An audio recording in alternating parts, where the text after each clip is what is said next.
আমাদের বাংলা সিনেমার বর্তমানে এমন পরিস্থিতি দাঁড়িয়েছে যে দেশি নায়িকার বদলে কলকাতা থেকে নায়িকা এনে ছবি হিট করতে হয়। বর্তমানে এমনই নায়িকার সংকটে পড়েছে আমাদের বাংলা সিনেমা ইন্ডাস্ট্রি। একটা সময় ছিল যখন আমাদের ইন্ডাস্ট্রিতেও লেডি সুপারস্টার ছিল, যারা রাজ করে গেছে আমাদের বাংলা সিনেমা ইন্ডাস্ট্রিতে। সাথী তুমি আমার জীবনে, সাথী তুমি আমার মরণে। কোকিলার ডাকিস না, পরার কোকিলার ডাকিস না। ও বাসা জানতাম না আমি, শিখাইলা তুমি। সোনালী যুগের ৮০ দশকের কথা তো নাই বললাম, তখন তো ছিল অসাধারণ গুণী অভিনেতা অভিনেত্রীরা। তখনকার লেডি সুপারস্টাররা ছিল শাবানা, ববিতা, কবরীদের মতো গুণী সব লিজেন্ডারি অভিনেত্রীরা। তাদের নিয়ে আজকের ভিডিওতে কোনো আলোচনা করব না, তারা তো সিনেমা ইতিহাসের পাতায় লেখাই থাকবে। তাদের ছাড়াও আমাদের ইন্ডাস্ট্রিতে বেশ কয়েকজন লেডি সুপারস্টার ছিল। তাদের নামে শুধুমাত্র একটা সময় সিনেমা হিট হতো, বিভিন্ন নায়করাও তাদের সঙ্গে সিনেমা করার জন্য লাইন দিয়ে থাকতো। তো যাই হোক, চলুন দেখে আসি বাংলাদেশের লেডি সুপারস্টারদের, যারা এক সময় রাজ করেছে বাংলাদেশের সিনেমা ইন্ডাস্ট্রিতে। কোন ভালোবাসা?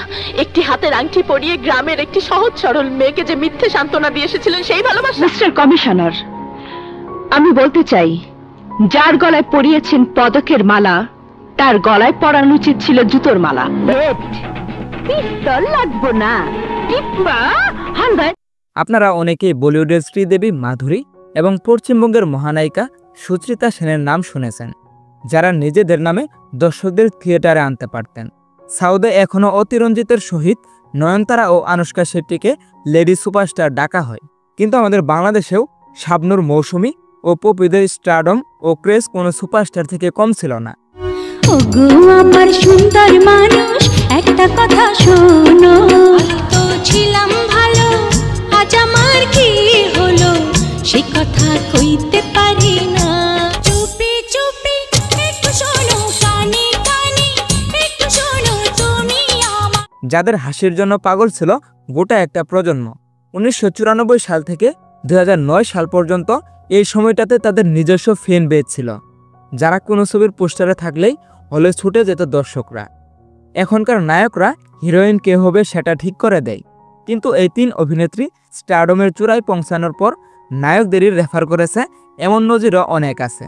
রিয়াজ, শাকিব খান, ফেরদৌস, শাকিল খান, অনেকের নামই আসবে এই ক্ষেত্রে। সালমান শাহ, শাবনূর, মান্না, মৌসুমী, শাকিল খান ও পপি অনেক জনপ্রিয় জুটি তৈরি হয়েছিল সেই সময়। একটা অলিখিত কম্পিটিশনও থাকতো তাদের মাঝে। পূর্ণিমাকেও অনেকেই এই কাতারে ফেললেও তার রিয়াজের সাথে জুটির বাইরে নিজস্ব কোনো অডিয়েন্স পুল ছিল না, অনেকটা বলিউডের শাহরুখ কাজলের জুটির মতো। তবে পূর্ণিমাও যথেষ্ট পপুলার নায়িকা ছিল তাদের মতোই গ্রাম অঞ্চলগুলিতে।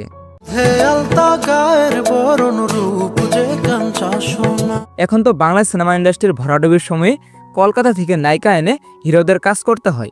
বাংলাদেশের নায়কের সাথে নায়িকার সংকটও তীব্র, কিন্তু মৌসুমী, শাবনূর ও পপির জামানায় romantic, family drama, tragedy, action সবখানেই তাদের আধিপত্য ছিল। এমনকি টেলিভিশনেও তাদের একটি অডিয়েন্স ছিল। কিয়ামত থেকে কিয়ামত, সত্যের মৃত্যু নাই, কষ্ট, আম্মাজান, মেঘের কুলে রোদ, ঢাকাইয়া পোলা, বরিশাল্লা মাইয়া, কুলি, যমজ, সিটি টেরর, বউ শাশুড়ির যুদ্ধ, এমন অসংখ্য হিট, সুপারহিট ও টিভিতে টিআরপির রেটিংপ্রাপ্ত মুভির সাথে জড়িত ছিল তাদের নাম। এমনকি তারা নায়কদের সমান এবং অনেক সিনেমায় নায়কদের থেকে বেশি টাকা পারিশ্রমিক নিয়েছে। ব্যক্তিত্বহীন অভিনেত্রীদের যুগে স্বপ্নের নায়িকা শব্দটি উঠে গেছে এ দেশ থেকে, কিন্তু 80 দশক এবং 90 দশকের জেনারেশনে এদেরকে স্বপ্নের নায়িকা হিসেবে দেখত অসংখ্য যুবক। তো যাই হোক, তাদের স্টারডমের কাছে হার মেনেছে বাংলাদেশের অনেক নায়কই। বর্তমানের নায়িকাদের চেহারা অনেক সুন্দর হলেও দর্শকদের মনে তাদের মতো জায়গা নিতে পারে না, কেননা হৃদয়ে জায়গা করতে হলে মন জয় করার মতো অভিনয় দেখাতে হবে, যেটা বর্তমানের নায়িকারা পারে না। তো যাই হোক গাইস, এই নায়িকাদের মধ্যে বাংলা সিনেমা ইন্ডাস্ট্রিতে কার দাপুট বেশি ছিল অবশ্যই কমেন্টে জানাবেন, এবং আজকের ভিডিওতে দেখতে চাই এই নায়িকাদের মধ্যে কার ফ্যান বেস সবচেয়ে বেশি ছিল। তো আজ এই পর্যন্তই, দেখা হবে নতুন কোনো ভিডিওতে। টেক কেয়ার, আল্লাহ হাফেজ।